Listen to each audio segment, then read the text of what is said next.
ಪಕ್ಕದ ಮನೆಯ ಪ್ರೀತಿ ವಿಶಾಲ್ ತನ್ನ ಪಕ್ಕದ ಮನೆಯ ನಂದಿತಾಳನ್ನು ಅಬ್ಬರದ ಪ್ರೀತಿಯೊಂದಿಗೆ ನೋಡುವನು.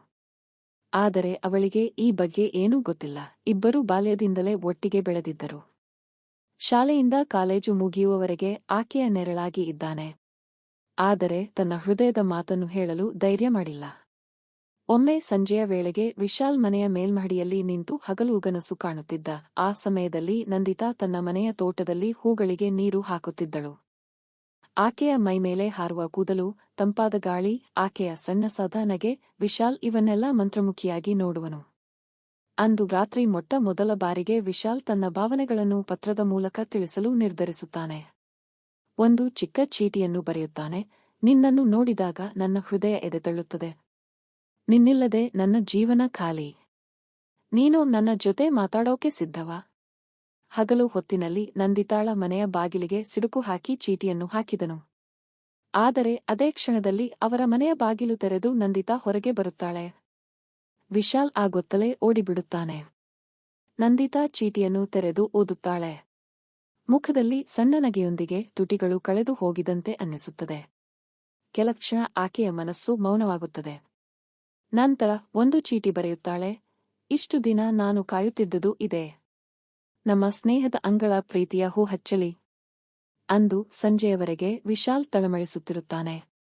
ಸಂಜೆ ವೇಳೆ ಆಕೆ ಬಾಗಿಲಿಗೆ ಬರುತ್ತಾಳೆ, ಕೈಯಲ್ಲಿ ಚೀಟಿ ಹಿಡಿದು. ಅವನು ಉಸಿರು ಹಿಡಿದಂತೆ ನೋಡುತ್ತಾನೆ. ಆಕೆಯ ಕಣ್ಣುಗಳು ಮುದನೋಡಿನಿಂದ ತುಂಬಿರುತ್ತವೆ. ನೀನು ಇದನ್ನು ಬರೆಯುವುದಕ್ಕೆ ಇಷ್ಟೊತ್ತಿಗೆ ಆಕೆ ಕಿವಿಯಲ್ಲಿ ಮೃದುವಾಗಿ ಕೇಳಿದಳು. ಅಂದಿನಿಂದ ಅವರ ನಡುವಿನ ಪ್ರೀತಿಯ ಸಂಭಾಷಣೆ ಹಸಿರು ತೊಟೆಯ ಹಕ್ಕಿಗಳಂತೆ ಹಾರತೊಡಗಿತು. ಅವರ ಪ್ರೀತಿಯ ಬೆಳಕು ಸೂರ್ಯನ ಕಿರಣದಂತೆ ಬೆಳಗತೊಡಗಿತು. ಪಕ್ಕದ ಮನೆಯ ಪ್ರೀತಿ, ಒತ್ತಾಸೆಯ ದಾರಿ. ವಿಶಾಲ್ ಅದೇ ಹಳೆ ಪಕ್ಕದ ಮನೆಯಲ್ಲಿಯೇ ಇದ್ದರೂ ಈಗ ಅಲ್ಲಿ ಹೊಸ ಬದುಕು ತಾನೇ ಬೆಳೆಸಿಕೊಳ್ಳಬೇಕಾದ ಅನಿವಾರ್ಯತೆ. ಬಹಳ ದಿನಗಳಿಂದ ಅವನ ಮನಸ್ಸಿನಲ್ಲಿ ಒಂದೇ ಹೆಸರಿತ್ತು, ನಂದಿತಾ.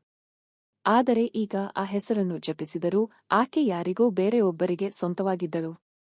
ಅವಳ ಮದುವೆ ದಡ ಸೇರಿದ ದಿನ ವಿಶಾಲ್ ತನ್ನದೇ ಮನೆಯ ಹಣ್ಣಿನ ತೋಟದ ಹಾಸಿನಡಿಯಿಂದ ನೋಡುತ್ತಿದ್ದ.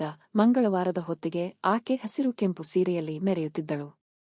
ಅವಳ ನಗುವು ಇಂದಿಗೂ ಹಾಗೆ ಉಳಿತಿದ್ದರೂ ಅದು ಈ ಬಾರಿ ಅವನಿಗಾಗಿ ಅಲ್ಲ. ಕಾಲ ತೀರುತ್ತಾ ಹೋಯಿತು. ವಿಶಾಲ್ ನಂದಿತಾಳೊಂದಿಗೆ ಹೆಚ್ಚು ಮಾತನಾಡುವ ಮುನ್ನವೇ ಅವಳ ಜೀವನ ಹೊಸ ದಾರಿಯತ್ತ ಮುನ್ನುಗ್ಗಿತ್ತು. ಮೊದಲು ಈ ನೋವನ್ನು ಹೊತ್ತುಕೊಳ್ಳುವುದು ಅವನಿಗೆ ಬಹಳ ಕಷ್ಟವಾಯಿತು. ಪಕ್ಕದ ಮನೆಯೆಂಬ ಅಂತರ ಹೃದಯದಲ್ಲಿ ದೊಡ್ಡ ಗಾಳಿಗೊಂದು ದಾರಿ ಮಾಡಿಕೊಟ್ಟಂತಾಯಿತು.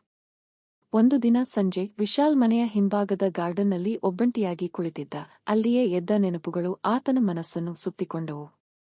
ನೀನು ಒಳ್ಳೆಯವನು ವಿಶಾಲ್, ನನ್ನ ಗೆಳತಿಯೇ ನಿನಗೆ ಸೂಕ್ತಳಾಗಿರುತ್ತಾಳೆ. ಈ ಮಾತು ಕೇಳಿ ವಿಶಾಲ್ ತಿರುಗಿ ನೋಡಿದ. ನಂದಿತಾ ತನ್ನ ಮಗುವನ್ನು ತೊಟ್ಟಿಲಿನಲ್ಲಿ ಕೂರಿಸಿಕೊಂಡು ನಗುತ್ತಿದ್ದಳು. ನಾನು ವಿಶಾಲ್ ಅಸಮಾಧಾನದಿಂದ ನೋಡಿದ. ಹೌದು, ನೀನು ಜಗತ್ತಿನೊಳಗಿನ ಎಲ್ಲಾ ಸಂತೋಷಕ್ಕೂ ಅರ್ಹನು. ನನ್ನದೇ ದಾರಿ ಬೇರೆ, ಆದರೆ ನಿನ್ನ ಕನಸುಗಳು ನಾಶವಾಗಬಾರದು. ಆ ಮಾತು ಕೇಳಿದಾಗ ವಿಶಾಲ್ ಮನಸ್ಸು ಭಾರವಾದರೂ ನಂದಿತಾಳ ಮಾತುಗಳಲ್ಲಿ ಒಂದು ಅಪರೂಪದ ಸೌಂದರ್ಯವಿತ್ತು.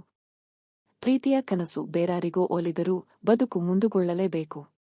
ಅಂದು ಮೊದಲ ಬಾರಿಗೆ ವಿಶಾಲ್ ಹೊಸ ಬೆಳಕನ್ನು ನೋಡಿದ. ಪಕ್ಕದ ಮನೆಯವರ ಜೊತೆಗೆ ಇರುವ ಸಂಬಂಧ ಮುಗಿಯಲಿಲ್ಲ.